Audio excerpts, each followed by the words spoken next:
পার হয়ে যাবে করেন না তো 10টা বছর ধরে রোজা রাখতেছে কিন্তু বিড়ি ত্যাগ করতে পারে অপূর্ব সুযোগ এটা আপনার জন্য দ্য গ্রেটেস্ট অপরচুনিটি বিড়ি খায় যারা ধূমপান করে যারা তাদের জন্য সুন্দর একটা সুযোগ সারাটা বছর আপনি বিড়ি খাচ্ছেন এখন বিড়ি ছাড়ার সময় কারণ কি সকাল থেকে আপনি সন্ধ্যা পর্যন্ত বিড়ি খাইবেন না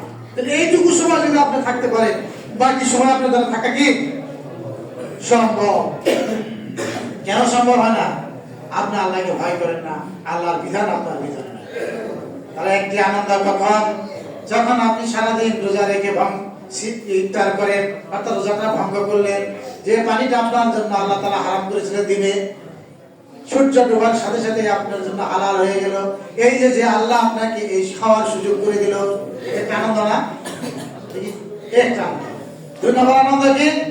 ওয়াইজা লাকিয়া রাব্বা সুবহানাল্লাহ এটা বোঝানো যাবে না যদি না বুঝেন এটা অর্থ হলো ওয়াইজা যখন লাকিয়া সাক্ষাৎ করবে দেখা করবে রাব্বা আল্লাহর সাথে সুবহানাল্লাহ দ্বিতীয় আনন্দটা কখন যখন আমি এই দুই নয়ন দ্বারা আল্লাহকে দেখব আল্লাহকে দেখাটা কত বড় আনন্দ বেহেশতের মধ্যে সবচেয়ে বড় নিয়ামত হলো আল্লাহকে দেখা বুঝতে পেরেছেন আল্লাহর দেখে মানুষ বেহুশ হয়ে যাবে আল্লাহ তো সুন্দর আল্লাহ কত সুন্দর কল্পনা করতে পারবেন এত সুন্দর আমার আল্লাহ আপনার আল্লাহ আমাদের রব সারাটা জীবন ধরে না দেখে সিজদা দিলাম না দেখে রুকু করলাম যার ভয়ে 5 লক্ষ টাকা ব্যাংকে হজ করলাম যার ভয়ে এই দিনে না খেয়ে রইলাম যার কথার কারণে জিনা বর্জন করলাম মদ বর্জন করলাম যার ভয়ে 1 কোটি না 10 কোটি টাকার জমি আমি বনে ফেরত দিয়ে দিলাম কার ভয়ে সে আল্লাহর যখন আপনি দেখবেন তখন আপনার কলিজা আপনার চোখ কেমন লাগে বলেন তো বেহেশতবাসীরা যখন বেহেশতে গিয়া জায়গা দখল করবে মানে বেহেশতে যাবে কত নিয়ামত সানি সাহেব একটা ওয়াজ শুনছিলেন না যে বেহেশতবাসীরা কেটে যায় পয়সা করবো মনে করবো এটাই মনে হয় বেহেশত ফেরেশতারা বলবো না না আরো সামনে বেহেশত বলবো আবার এর চেয়ে কি সুন্দর হয় আবার কিছুদিন যাওয়ার পর বসে পড়বে ফেরেশতারা বলবো না না এটা বেহেশত না করে এর চেয়ে সুন্দর লাগে আছে এমনি করতে করতে বেহেশতে চলে যাবে বেহেশতে যাওয়ার পর দরজাটা লাগিয়ে দিবে বেহেশতে যাওয়ার পর কি দরজাটা লাগিয়ে দিবে কিছুক্ষণ পর ফেরেশতারা এসে এমনি ঠক ঠক ঠক শব্দ করবে ফেরেশতারা বলবে কে বলে আমরা ফেরেশতা কি সমস্যা বলে তোমাদের জন্য আরো নিয়ামত আছে বেহেশতবাসীরা বলবো এর চেয়ে আমার কি নিয়ামত আমরা লাগবো না এত নিয়ামত বলে আছে আসো সবাই যাবে যারা যারা আল্লাহ পুরস্কৃত আল্লাহ থাকবে বেহেশতবাসীরা যখন আল্লাহরে দেখবে বেহেশতের নিয়ামত গুলো ভুলে যাবে সেই বেহেশতেরা যারা রোজাদার তারাই তো যাবে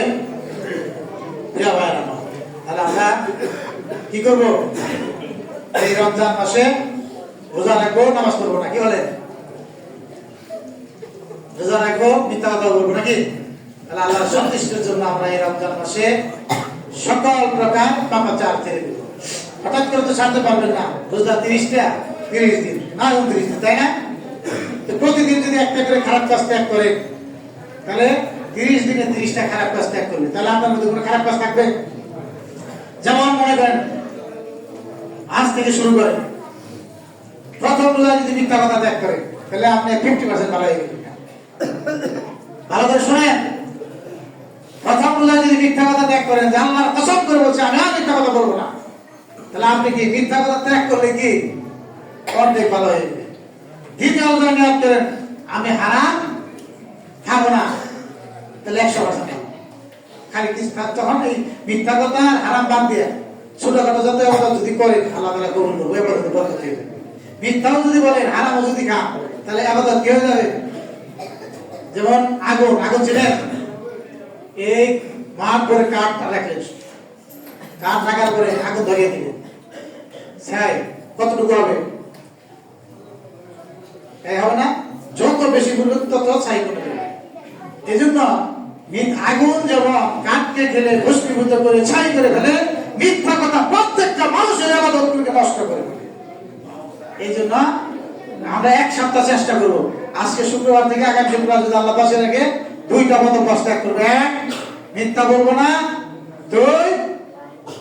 হারাম খাবো না। তাহলে এই দুইটা ত্যাগ করার পরে আরেকটু ভালো মানুষ হওয়ার জন্য আরো কিছু কাজ আমরা করবো। আল্লাহ তাআলা আমাদের এই রমজান মাসের সিয়ামগুলো কবুল করুন, প্রত্যেকটা ভালো কাজ কবুল করুন, এবং রমজান মাসের ওসিলায় আল্লাহ তাআলা আমাদের ভালো হওয়ার সুযোগ দান করুন, বিড়ি ত্যাগ করার সুযোগ দান করুন। নাকি সব কাজ এটা বলুন না নাকি? আল্লাহ তাআলা সকল খারাপ থেকে আমাদের বিরত রাখেন।